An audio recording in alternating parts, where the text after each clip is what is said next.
Live stream starting soon. Live stream starting right now.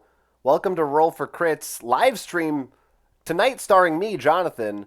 If you're watching this live on Twitch, hello. Talk to me in the chat. Let me know you can see and hear me and say hi.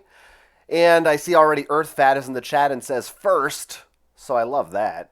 And if you're watching this archived on YouTube in the future, you can leave a comment there too. Tonight, I'm going to be playing Marvel Champions, specifically this little puppy right here, the Mad Titans A Shadow, which is an expansion that, from what I understand, not quite available in the public at large just yet in wide release. So this is kind of exciting.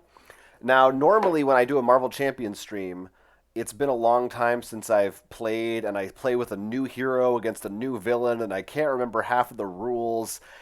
And it's just a big mess. So I thought for a change of pace, I would actually prepare for tonight's stream. And last night I played a game with the new set, the new expansion. I actually did a two-hander with the new heroes in the game, Spectrum, as well as the other one's Adam Warlock. But I'm doing just a true solo tonight with Spectrum only to save camera room, so everything's a little bigger. I don't have to try to fit everything on screen, and because it will take twice as long for me to manage all that stuff and talk to you about it. This is going to be a little smoother, a little easier, although I do kind of like playing two-handed. And I will be going against Ebony Maw, who, let me tell you, I beat him. I beat him. So it's possible, even though he's annoying, as you'll see soon.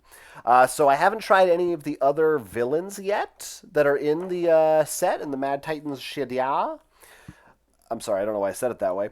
But if anyone has questions about Adam Warlock or anything else, let me know and I'll try to answer them. Otherwise, I will explain how Spectrum works, and then we will get started with the game. Ernie also in the chat says second, which is accurate, and asks if Black Dwarf is in the set. Would Black Dwarf be a villain somewhere? I don't know. Is he somewhere in the? Is he some? Do you want me to look through every card right now? He might be. He might be in this deck right here, but I don't recall. I don't recall seeing a Black Dwarf in particular. But there's Black Order. Is Black Dwarf part of the Black Order? We'll check it out. Maybe at the end of the stream, I'll just throw some cards onto the table and take a look at all the other stuff that's in here besides what we're going to actually be playing with tonight. So I'll just explain kind of how this character works. If you don't know Marvel Champions, it's an LCG. Oh, usually Ebony Moss together, Ernie says. Well, we will see if they pop up out of this deck. We will see. Yes, how this is going to work. So if you don't know Marvel Champions, I'm a hero. I have cards I can play. I'll spend some of them as resources to play other cards. In order to carry out attacks, my goal is to defeat Ebony Maw. I'm playing on the normal difficulty, standard difficulty, so he has 2 stages I have to get through. That's his health bar. This is my health bar. And I also need to worry about this. It's a scheme. I don't want it to get too much threat. In fact, it starts with 1 on it right now. If I let it go, something bad will happen. And if I let this one go, I lose the game. So that's bad. Also, if I die, I lose the game. So that's bad. And there's some other stuff that's going to happen in a second with this. But we'll talk about Spectrum first. I'm playing with Spectrum.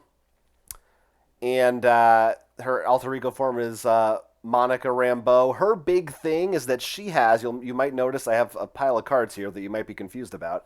She comes with 3 energy form cards. She has 3 different energy forms. Proton, plasma, proton and plasma, that's not even what it says. Photon, pulsar, and gamma. And each one has a different boost to her power. So in this mode, she has extra thwart, extra defense, and extra attack.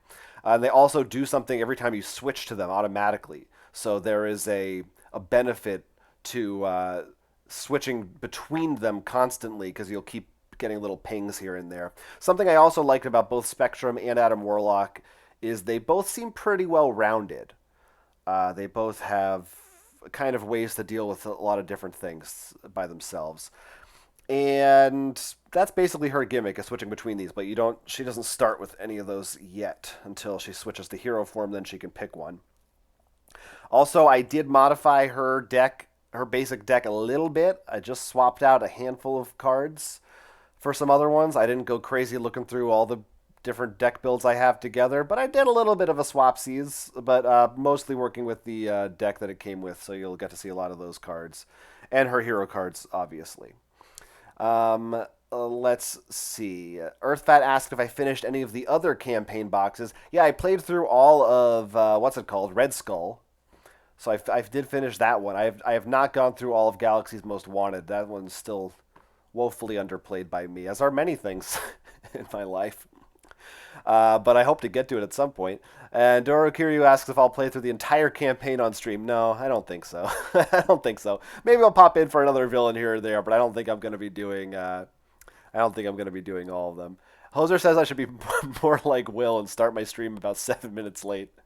Well, I've spent 7 minutes rambling about the game. And I haven't even played yet, so I'm kind of there in spirit. So how's that as a compromise? Did I cover everything I wanted to cover? I think so. A pre-made deck, how she works. Ebony Maw has a bunch of annoying things that I'll explain in 1 second. Oh, and of course, I have to say this before starting the show, is, speaking of Hoser 40K, he's one of our friends, one of our patrons, and he, of course, sent these great Marvel Champions resources that I like to use, which are just helpful markers. Unfortunately, some of them are starting to wear a little bit, but they still work great. So if something happens, there's a nice indicator. And the patented Hoser method I'll be using to save space tonight is these little counters that I'll be placing onto a card to indicate that it has been exhausted. That way I don't have to rotate it, and I save some space, and it's a little easier. And hopefully I remember to do that, and if I don't, remind me. Okay. Now, you'll see there's a when revealed effect here on this scheme, which is each player discards cards from the top of the encounter deck until a spell environment is discarded and puts it into play in their play area, and then we shuffle the deck and discard pile back together. And I forgot that you had to reshuffle it, otherwise I would have done this to start. But you're going to get to see the whole thing going on the way you would in real life. So I am just one player, so only I am going to have to do this. So we're going to keep flipping. Oh, look, there's our obligation card. We'll see if we have to deal with that later. Until we find a spell environment. Hey, look at that. We won't have to do much work. It was the second from the top. There's 8 of these in his that come with him. I know that because I counted, because I really wanted to know how many there were, because they're very annoying. So this is his gimmick. His gimmick is these spell environments. And basically the way they work, you will see, right now this one is in play. I'll hold it up so you can see it a little better for a second. They enter with a few counters on them. They call them invocation counters. And every time he activates against me, as well as every time there's some other cards that will do stuff, but the main way is when he attacks or schemes against me. So basically, once per villain phase, one of those counters is going to be removed, and once the final one is gone, a bad thing happens. So in this case, it's Rubble Storm. When the last counter is removed, I deal 2 damage to each character I control. So that's me and all my allies. So I know that's going to happen. I can try to prepare for it. But I don't know if there even is a way to get rid of them. I'm not sure if there's characters that have cards to destroy things like that, but I don't think I have any in my kit right now. So that's happening in 3 turns or fewer. And when I played the other night, those things are really annoying. They kind of come out, and every time I cleared them, I felt like new ones came out right away. And I also was playing again with 2 characters, but it seemed like Spectrum here just always had the bad luck and had them piling up on her. So at least she's prepared for that, and I'm prepared for that. But hopefully, since I did play a little bit earlier, I will be knowledgeable about the rules and keywords and everything. I won't have to look as much stuff up. Also, I hate to say this, Hoser. So looking at the chat right now, Ernie guessed that Ebony Maw has a lot of transporting or throw objects. Maybe thematically, some of his, like Rubble Storm, some of his spells and things, I think, may be related to that. Hoser highlighted a message by spending 100 crypt points here on Twitch. Said, "I'm so excited for this. You can do this, Jonathanos." You know I appreciate that very much. The reason I was going to say I hate to break it to you. I hope you're not too disappointed. Is that as I said, Hoser made these lovely markers here to display if the three attributes ever come up. Any one of those three. I just dropped it on my mouse. Mad Titan's Shadow has a new one. It's got a new one there. I don't have a marker for that. The Amplify icon, which gives enemies extra boost icons. However, I don't think Ebony Maw has any of those in his deck, so I don't think we're going to be seeing that symbol tonight. But that's one of the things that's in here, just in case you wanted to know. Yeah. All right. I'm nervous, but I feel good. All right, so that happened. That happened.